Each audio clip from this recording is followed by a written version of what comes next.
Fue uno de los accidentes más graves en la historia de las competiciones de motor.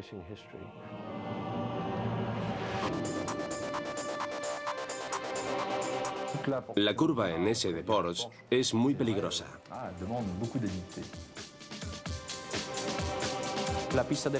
El circuito de Le Mans recorre algunas de las calles principales de la ciudad.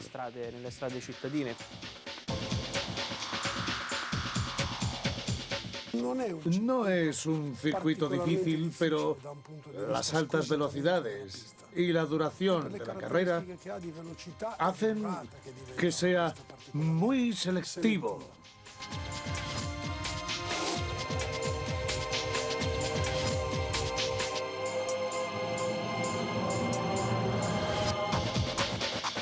Los relevos entre los pilotos solían hacerse cada 4 horas, por lo que normalmente se hacían un total de 6 relevos. Pero un piloto no podía estar al volante más de 14 horas en total durante las 24 que duraba la competición. Pilotar durante 24 horas es muy exigente, tanto para los pilotos como para los equipos que están a cargo de la organización y la logística. Así es Le Mans. Velocidad sobre ruedas. Las 24 horas de Le Mans.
La carrera de las 24 horas de Le Mans, que se celebra en el oeste de Francia, ha sido el escenario de los acontecimientos más dramáticos de la historia de las competiciones de motor.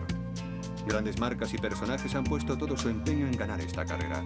Uno de los mayores dramas de esta competición sucedió en 1955. Provocó la muerte de decenas de espectadores.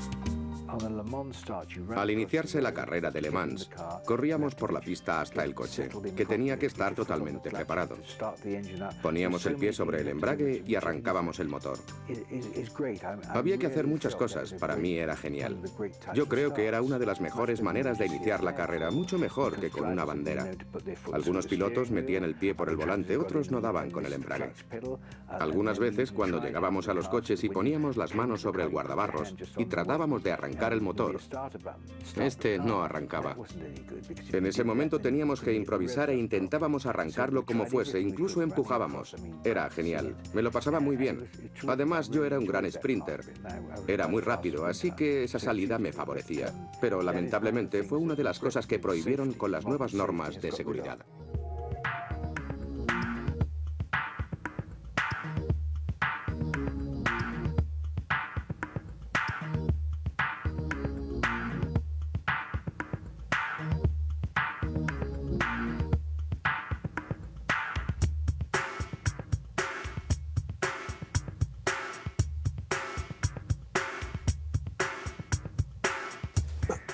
En la carrera de Le Mans lo más importante es conseguir una buena velocidad media a lo largo de las 24 horas de competición. Así que es muy importante que los pilotos que se relevan mantengan la velocidad. Eso hace que los coches se fuercen al límite.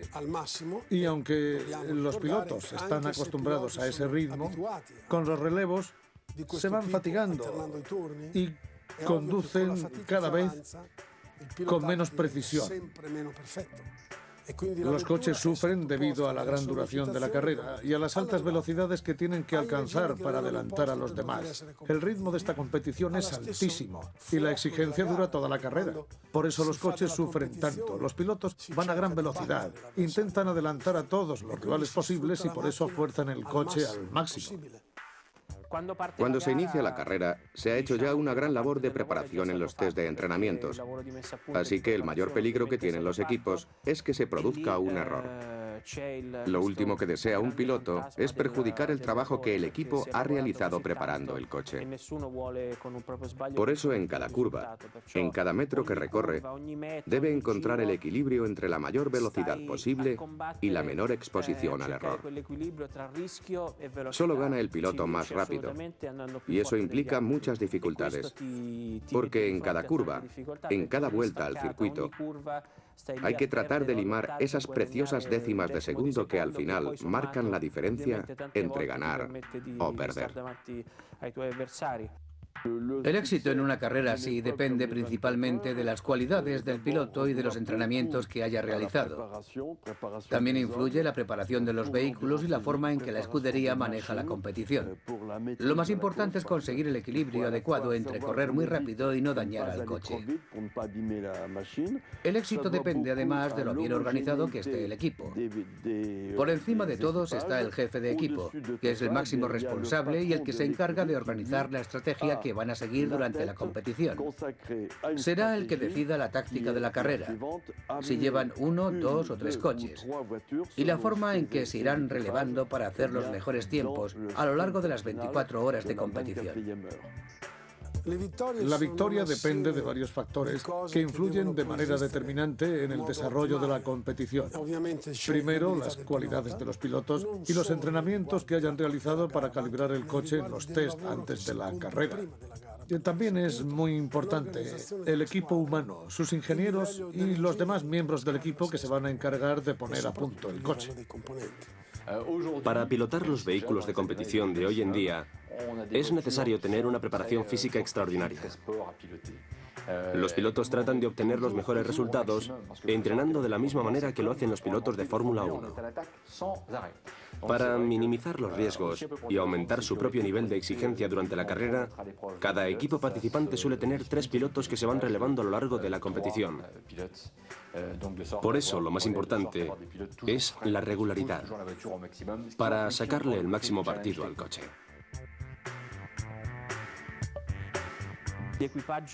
A lo largo de estos años, los equipos ganadores son los que han fomentado una estrecha unión entre los pilotos. Todos deben hablar el mismo lenguaje, es decir, deben enfrentarse a los mismos riesgos y mantener un comportamiento similar durante la carrera. Todos los pilotos del equipo deben comportarse de la misma forma. No se debe pilotar más rápido que el compañero porque no se puede exponer el vehículo a un accidente para recuperar el tiempo perdido. Si pasan cosas así, es algo que va mal en todo el equipo. Las escuderías que participan en esta carrera se componen de 3 pilotos que están acostumbrados a trabajar juntos. Se someten a muchas pruebas y entrenamientos antes de la carrera. Esos tests son fundamentales. Además, deben estar en una forma física extraordinaria, pues tienen que conducir durante 4 horas seguidas y luego descansar durante otras 4. Deben habituarse a esta estrategia que impone la competición.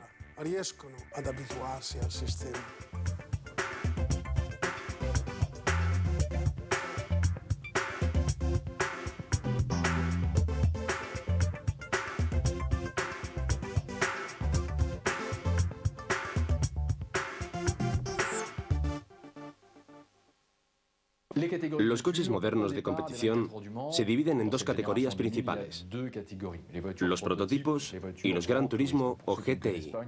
Para los no iniciados, diremos que los prototipos son coches de carreras auténticos.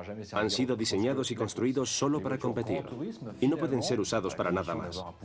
Sin embargo, los GTI son coches que, si su dueño se lo puede permitir, sirven para ir de paseo como un turismo cualquiera.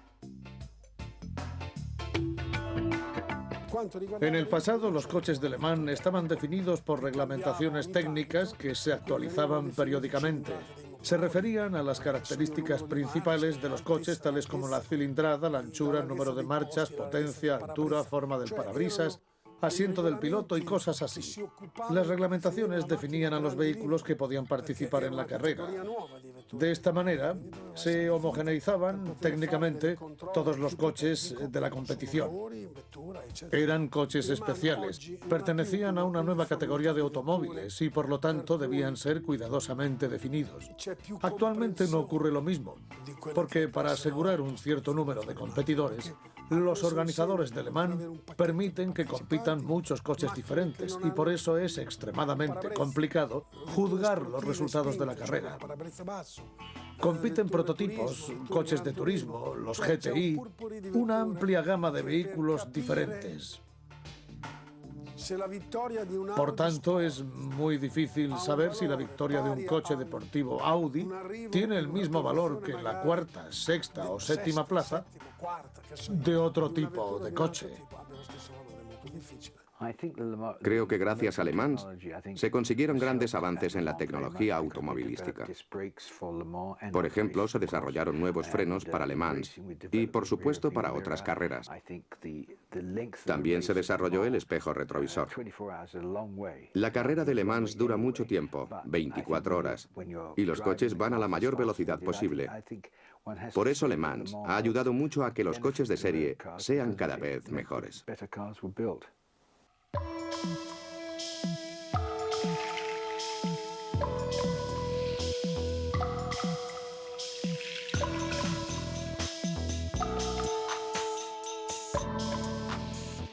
Los primeros faros de gran potencia fueron desarrollados para los vehículos de competición de Le Mans y lo mismo ocurrió con otros dispositivos técnicos. Los pilotos de Le Mans deben correr a unos 360 km por hora en plena noche y por eso necesitan una visibilidad adaptada a tal velocidad. Si no, no podrían correr, al menos con seguridad. Por ejemplo, un tipo particular de faro fue introducido a mediados de los años 60. Era experimental y fue probado en los coches de Le Mans. Era tan caro que no podía ser montado en los coches convencionales. Durante los años 70 se realizaron pruebas de colisión a gran velocidad con coches de Fórmula 1. Se trataba de detectar los problemas potenciales de la estructura. Posteriormente, los conocimientos adquiridos con los coches de competición fueron aplicados a los coches de serie. Las competiciones deportivas con los GTI, los deportivos y los prototipos son mucho más importantes para la fabricación y comercialización de automóviles de serie que las carreras de Fórmula 1. Pero debemos tener en cuenta, además, que las marcas, por sí solas, pueden influir mucho en el mercado. Renault, por ejemplo, no vende coches de una tecnología extremadamente avanzada. Pero el hecho de que sus coches ganen el campeonato de Fórmula 1 induce a comprar un Renault. Pues solo por simpatía hacia su equipo de competición.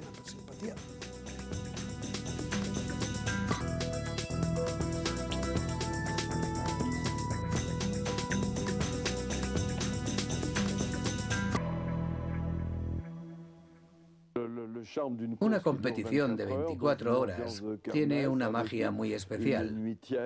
Después de una noche entera corriendo, por la mañana, muy pronto, ya se empieza a vislumbrar qué coches llegarán primero a la meta y cuál ganará la carrera.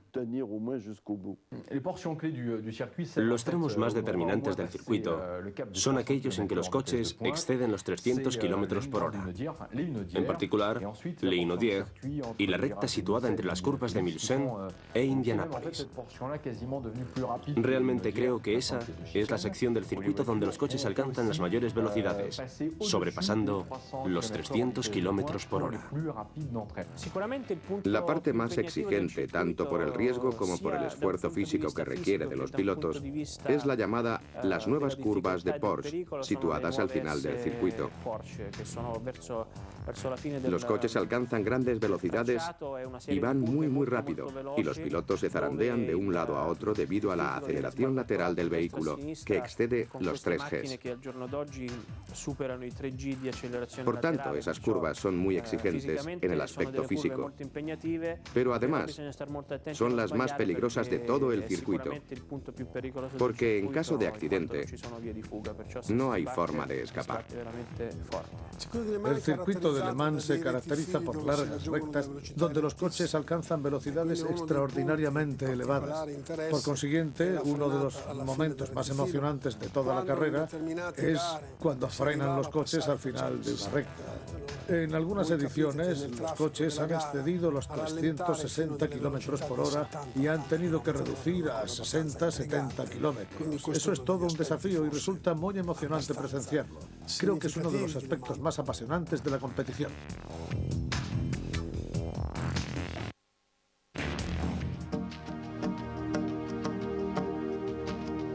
Francia, al iniciarse el siglo XX, era la cuna de la industria automovilística. Marcas como Peugeot, Renault, Roland y Panhard se hicieron famosas. Al tiempo que los coches comenzaron a rodar por carreteras públicas, sus propietarios también desearon competir con ellos. El nuevo siglo trajo consigo una serie de Grand Prix organizados en las carreteras de Francia, Bélgica y Alemania. Entre los más espectaculares estaban los de la Riviera del sudoeste de Francia, organizados por el Automobile Club de l'Ouest en Le Mans. En los meses que precedieron a la Gran Guerra de 1914, los Renault y los Mercedes representaron las aspiraciones nacionales de los futuros enemigos. Las nuevas reglas establecieron los colores que indicaban la nacionalidad de los competidores. Los coches franceses eran azules, los británicos verdes, los alemanes blancos y los italianos rojos. En 1914, contra todo pronóstico, Mercedes ganó el último Grand Prix francés. Los ingenieros de Renault juraron que no volvería a suceder jamás. La Gran Guerra, que se prolongó de 1914 a 1918, le brindó a Francia la oportunidad de vengarse. En la batalla del Marne, donde se contuvo el avance alemán, los taxis Renault fueron empleados para transportar soldados al frente y así Francia obtuvo su primera victoria en la guerra. Después del conflicto, Alemania tardaría varios años en volver a liderar las competiciones. En 1923, Georges Durand, presidente del Automobile Club de l'Ouest en Le Mans, así como el principal periodista deportivo de la época, Charles Farou, tuvieron la brillante idea de promover la primera carrera de resistencia de 24 horas. Alemania tardó en volver a competir después de la guerra. El mundo se encaminaba hacia una guerra y Mercedes se convirtió en el símbolo del renovado ímpetu alemán. Las victorias en el Grand Prix le dieron prestigio internacional a los plateados Mercedes. Sin embargo, la invasión de Polonia por parte del ejército alemán en 1939 puso fin a la triunfante marcha de Mercedes-Benz. Las consecuencias de la guerra se hicieron notar. La ciudad británica de Coventry, donde se encontraba la fábrica de Jaguar, fue bombardeada y destruida por la Luftwaffe alemana. Mientras que las ciudades de Stuttgart y Múnich, el corazón de la industria automovilística alemana, fueron reducidas a escombros por la RAF británica.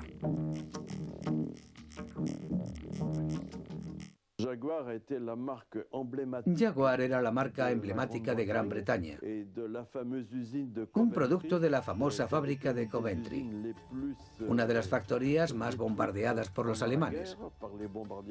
Es posible que tras la guerra algunos mecánicos de Jaguar pensaran que había llegado el momento de vengarse de Alemania. En 1945, Alemania estaba arruinada y sus habitantes necesitaban volver a la normalidad cuanto antes. La normalidad comprendía dos factores. Uno, reconstruir el país, lo que incluía a sus fábricas y sus hogares. Y el otro era volver a vivir con intensidad día a día. Y ahí reaparecen las competiciones de motor. Alemania poseía una industria automovilística tan fuerte que resurgió de sus cenizas muy rápidamente, por lo que pronto sintió la necesidad de regresar al mundo de la competición, es decir, a Le Mans. Cuando las 24 horas de Le Mans volvieron a celebrarse en 1949, las escuderías dominantes eran Jaguar, Ferrari y Porsche. Nombres nuevos, pero detrás de ellos había décadas de experiencia en las competiciones. Enzo Ferrari había dirigido a los victoriosos equipos de Alfa Romeo de los años 30 y Ferdinand Porsche era el ingeniero de los famosos Auto Union. Mercedes-Benz también volvió a las carreras con su serie SL. Impulsada por su director Alfred Neubauer, Mercedes logró victorias memorables en la carrera panamericana y en la Mille Miglia, y estaba dispuesto a realizar un regreso triunfal a Le Mans en junio de 1955. Iba a ser un duelo sensacional entre Jaguar y Mercedes. O, para decirlo más claramente, entre británicos y alemanes.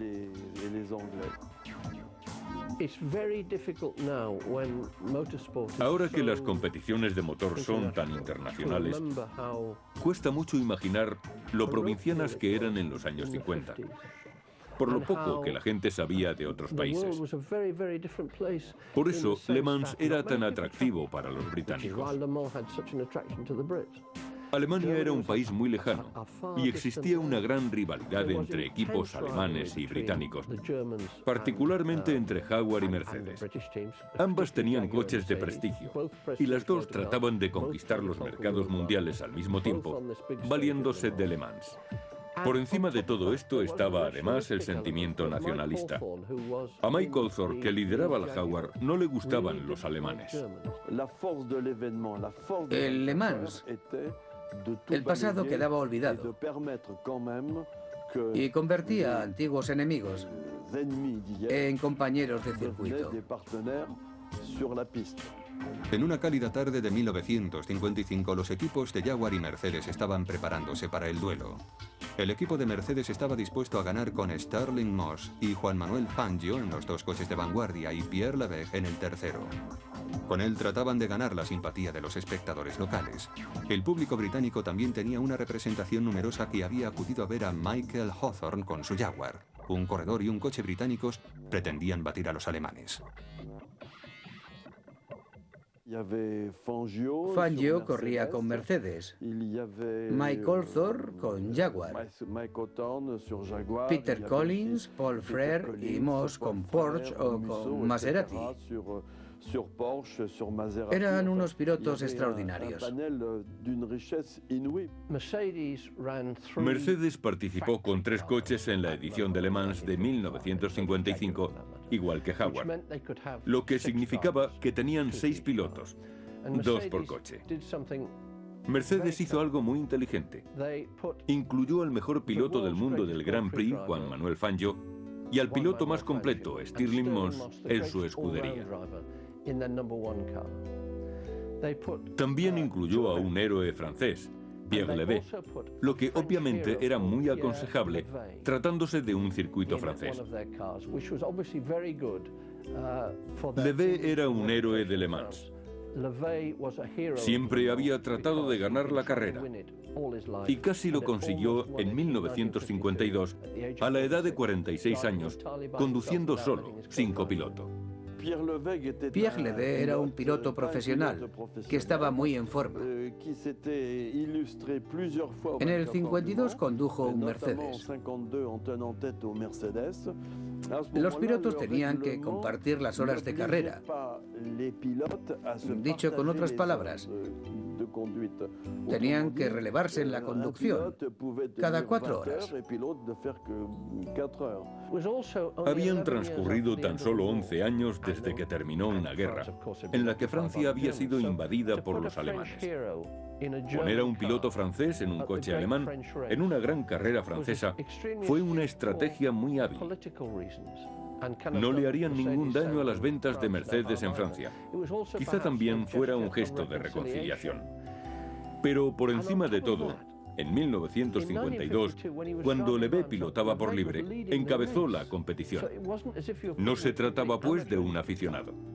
Creo que Mercedes adoptó una medida muy razonable.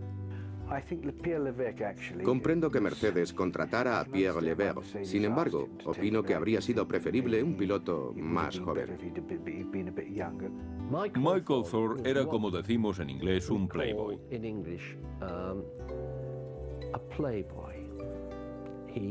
Le gustaban las mujeres y él les gustaba a ellas. Era muy coqueto.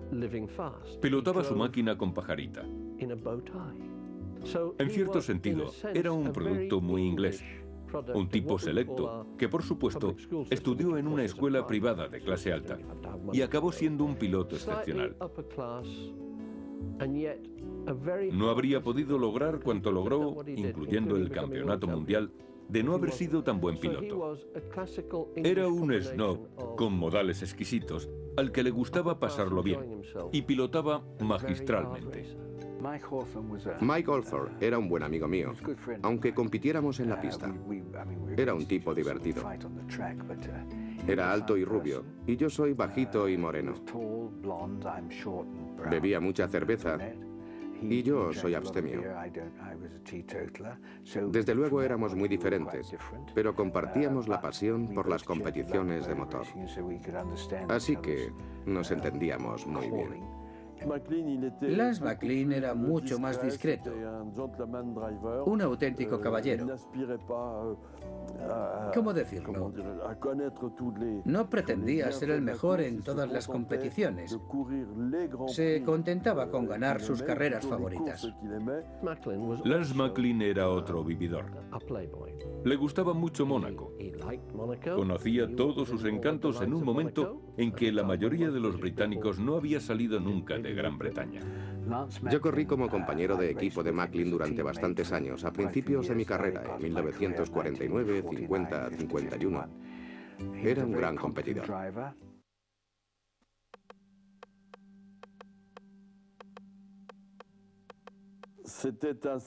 Amaneció un sábado radiante, como cabe esperar en el sur de Francia en un día de junio, especialmente en Le Mans. No podías imaginar que pudiera ocurrir nada malo. Era el típico día que pensabas, la vida es bella, y no había nada que sugiriera la posibilidad de una tragedia.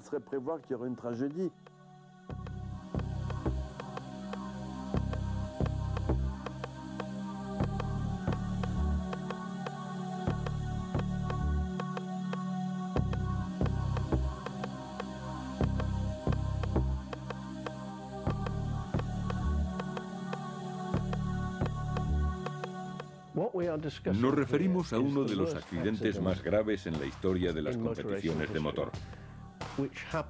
Ocurrió en una tarde de junio de 1955 y duró 3 segundos y medio. Murieron más de 80 personas.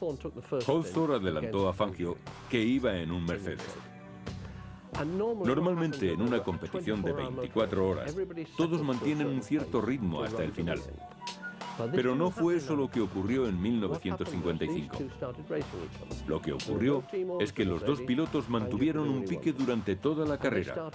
No había órdenes de Mercedes y Fangio se dejó llevar.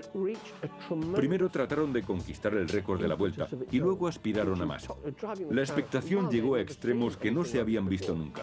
La tensión casi llevó a Hawthorne a meterse en boxes por error. Había miles y miles de espectadores contemplándoles. Además, como Fangio no iba a entrar en boxes, le habría adelantado a la vista de todo el mundo. Sabemos exactamente cómo ocurrió el accidente.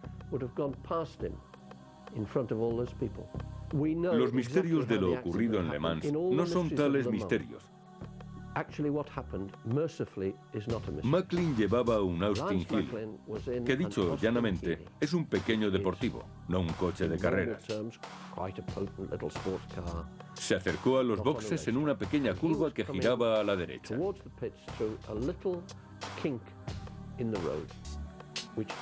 Con un coche normal no hay ningún problema.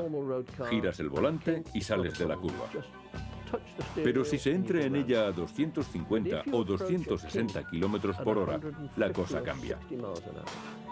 La curva se convierte inmediatamente en un tramo muy peligroso. Solo hay una forma de pasar por ella, y es siguiendo la trayectoria óptima que permite el paso de un solo coche.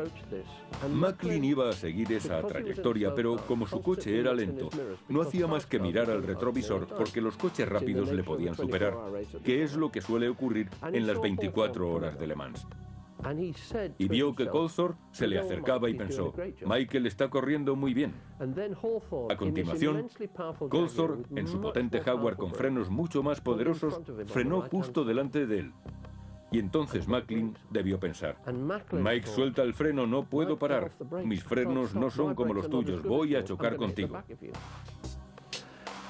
Se dio cuenta de que Coulthard estaba frenando y lo único que podía hacer era desviarse a la izquierda, en medio de la carretera y en plena curva.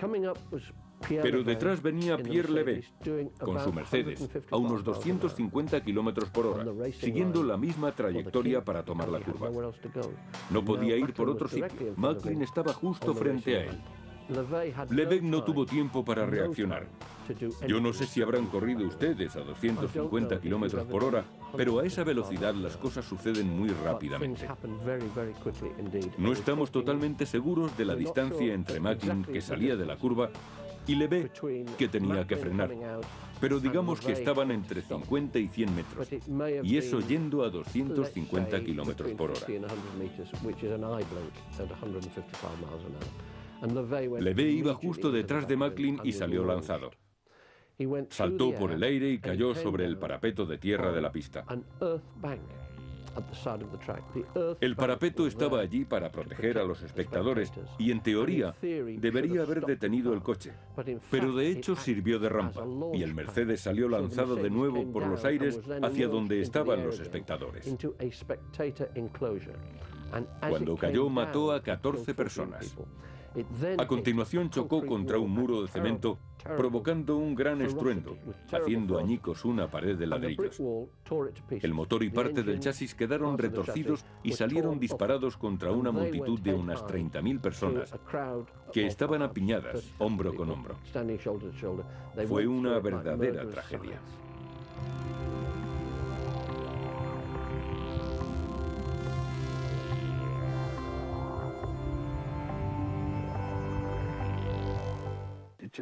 Justo antes del accidente, íbamos en cabeza por 2 o 3 vueltas, creo. Sacábamos mucha distancia. Estábamos muy contentos porque los Mercedes son muy fiables y suponíamos que íbamos a terminar ganando. Yo estaba en los boxes y de repente ocurrió el desastre. Vi cómo el coche se salía de la pista. Fue algo terrible. En 1955, cuando Fangio corría con Mercedes, introdujeron un coche con una innovación muy particular. Estaba equipado con una especie de freno aerodinámico que le ayudaba a frenar cuando iba a gran velocidad. Era una especie de alerón que se desplegaba. Desgraciadamente, Levé tuvo un problema con esa pieza del coche. El accidente ocurrió frente a los boxes. El coche saltó hacia el lugar que ocupaban los espectadores, que se suponía que estaban protegidos por un parapeto de tierra, pero en esta ocasión no ofreció protección suficiente.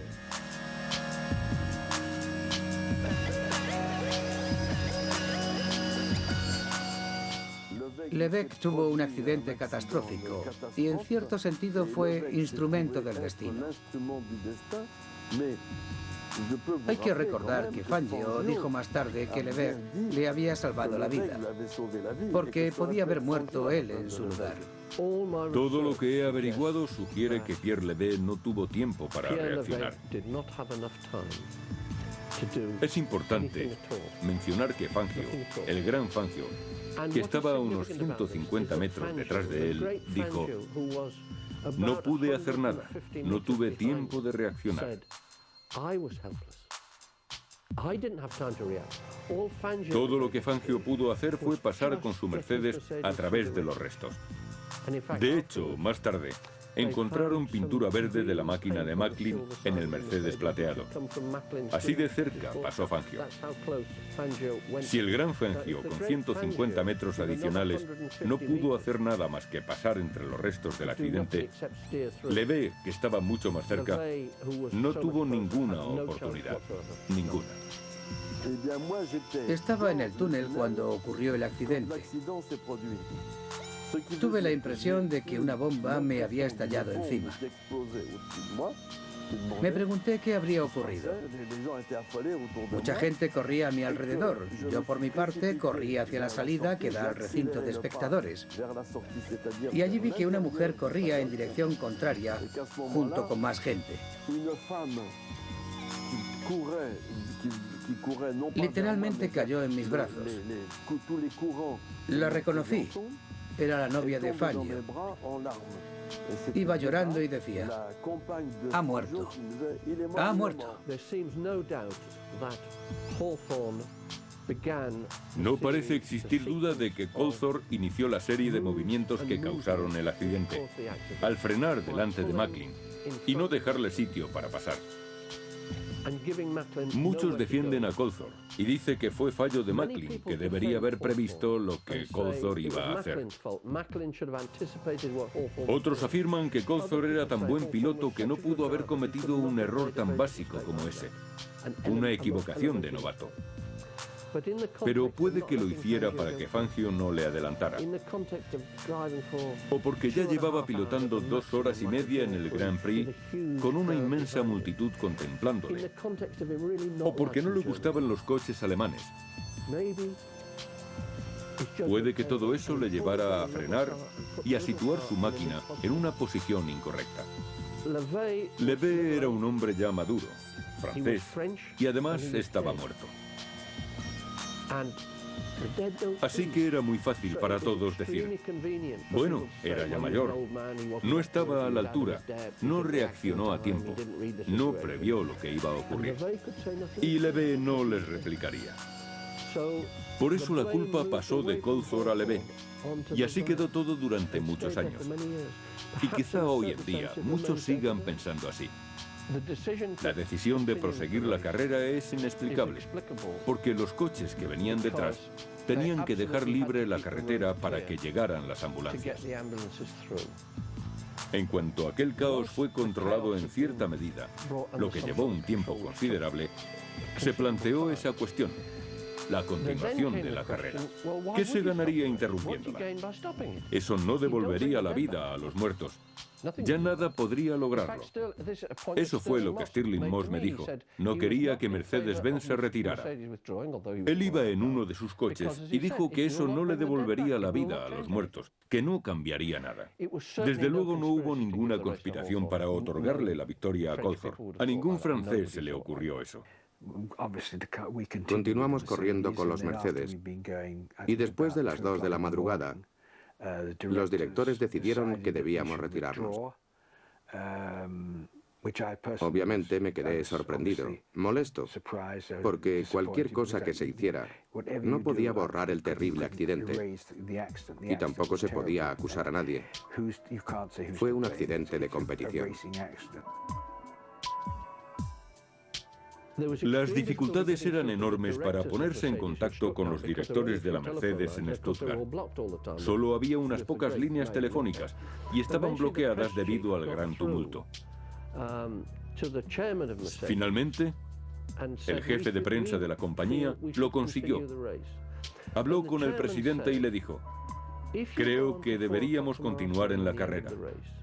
Pero el presidente le comentó: si continuamos hasta las 4 de la tarde de mañana, hasta el final, y ganamos, ¿Qué dirán entonces? ¿A quién mirarán? Y como el jefe de prensa no supo contestar esas preguntas, se volvió hacia los miembros del equipo y les dijo: debemos retirarnos ahora. Era alrededor de la 1 de la madrugada. Fue a ver al equipo de Howard y les dijo: nos vamos a retirar. Os lo decimos por si decidís hacerlo también. Pero Howard no se dio por enterado. El final de aquella carrera fue muy controvertido, porque Goldthorpe se comportó como si hubiera ganado una carrera más, riendo y bebiendo champán. Eso provocó los comentarios irónicos de los periódicos franceses. Enhorabuena, señor Goldthorpe. Enhorabuena. El accidente de Mercedes de 1955 fue muy importante para todo el sector, pues demostró, sobre todo a los ingenieros, pero también a los organizadores, que los coches, aunque eran muy avanzados, necesitaban ser sometidos a unas pruebas exhaustivas y complejas, pues en carreras de gran velocidad como Le Mans, el peligro era difícil de controlar. Si no recuerdo mal, aquel accidente hizo que Mercedes se retirara de la competición y desde entonces sus técnicos probaron sus coches en el túnel aerodinámico. Introdujeron sistemas de cálculo que ayudaban a comprender y a determinar la estabilidad de los automóviles. Algo que se ha hecho desde siempre con los aviones.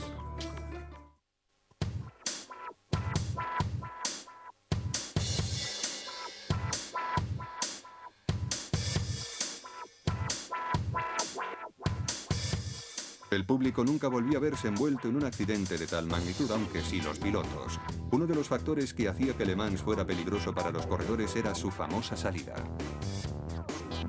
En 1969 fue sustituida por una salida convencional con los pilotos dentro de sus máquinas. Fue un punto de inflexión en la historia de Le Mans. Con Mercedes fuera de la competición, las escuderías que destacaban ahora en el circuito eran Ferrari y Porsche. En 1973, cuando Henry Ford Jr. hizo una oferta por Ferrari, que entonces tenía problemas económicos, Enzo Ferrari prefirió hacer un trato con la familia Agnelli, de la Fiat. En respuesta al desaire, la Ford presentó un coche que se convertiría en leyenda por derecho propio, el GT40. Ganó el premio de Le Mans en 4 ocasiones seguidas desde 1966 hasta 1969. El otro rival de Ferrari era Porsche, con su legendario 911.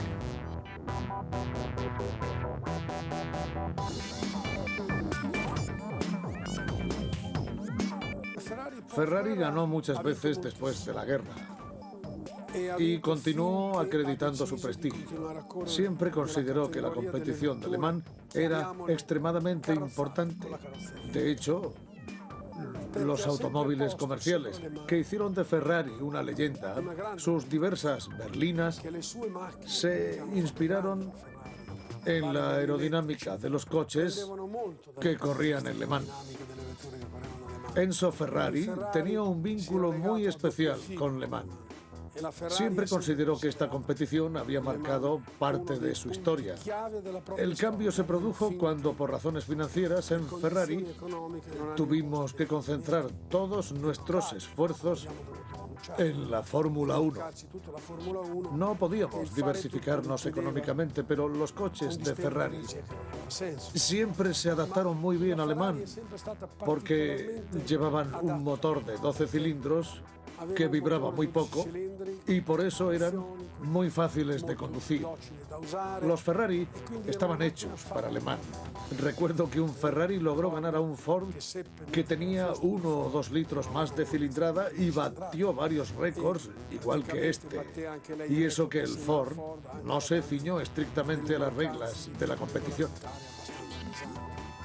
Ford deseaba comprar Ferrari porque en aquel tiempo su presidente quería darle prestigio a su marca para atraer a nuevos compradores en Estados Unidos.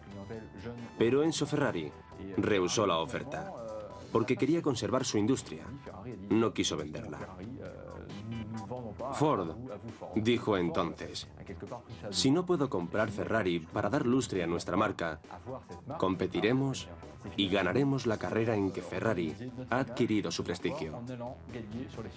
En aquel tiempo, Le Mans era la cima de las competiciones mundiales, a pesar de Daytona, de Monza y de otras pruebas.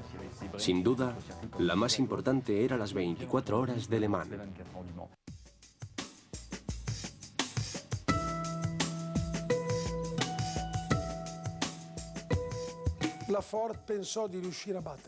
Ford creyó que podía vencer a Ferrari y creó una fábrica para diseñar y construir el Ford GT40, un gran coche que ha vuelto a ser fabricado recientemente para el mercado. Pero no fue el Ford GT40 el que ganó la carrera. Fue un prototipo, el Ford J, el vencedor en Le Mans, aunque sin respetar las reglas de forma estricta. La reglamentación de Le Mans establece que los coches deben terminar la carrera sin haber sufrido ningún daño en la carrocería. Y el Ford J llegó a la meta con la carrocería pegada con cinta adhesiva, porque se caía a pedazos. Pienso en el riesgo que corrieron recordando lo de Lebesgue. Henry Ford gastó mucho dinero porque tenía grandes deseos de ganar la carrera. Habría fabricado un coche de oro si hubiera sido necesario. Por esa razón, aquel fue un periodo especial en la historia de Le Mans. Un gigante americano estaba dispuesto a hacer cualquier cosa para ganar una carrera dominada por los coches europeos. 1967 marcó la cima del histórico duelo entre Ford y Ferrari, con una gama sublime de coches de concepción. Solíamos ir a Le Mans con 4 coches y unos 20 o 25 mecánicos. Durante la carrera teníamos una especie de servicio de catering durante las 24 horas. Nos servían bocadillos, café, fruta, lo que necesitáramos.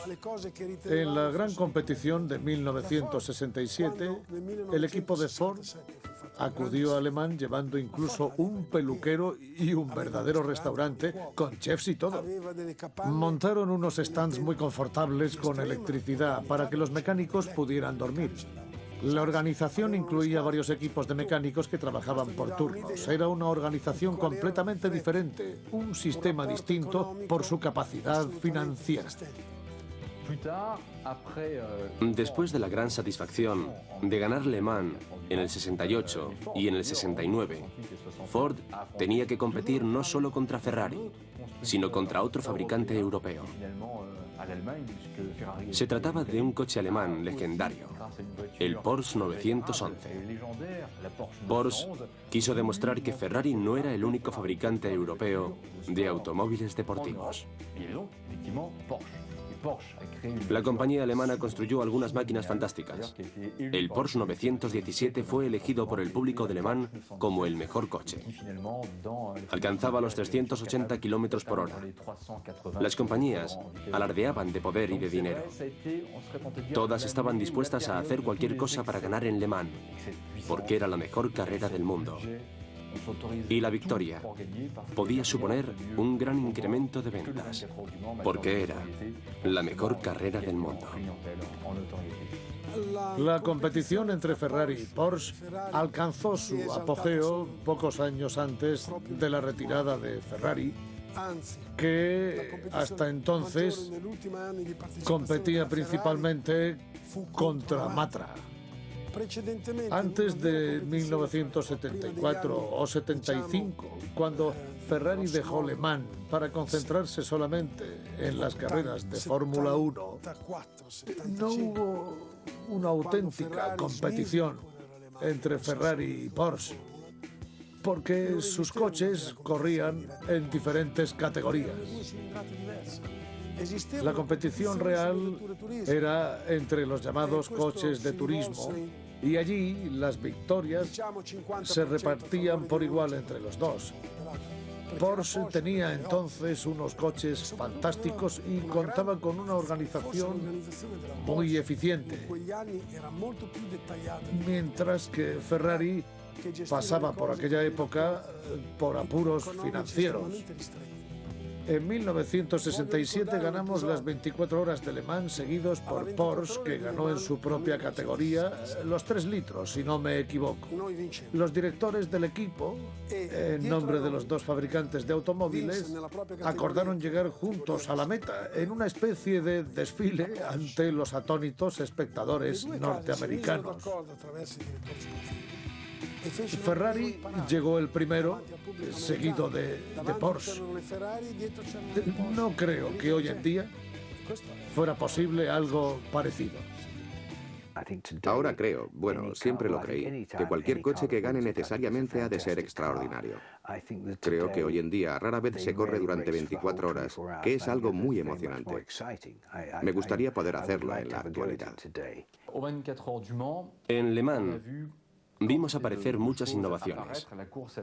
La carrera siempre fue una especie de escaparate, cuyo cometido era presentar al público las mejoras y mostrar todas las novedades técnicas que podían ser aplicadas a los coches de serie.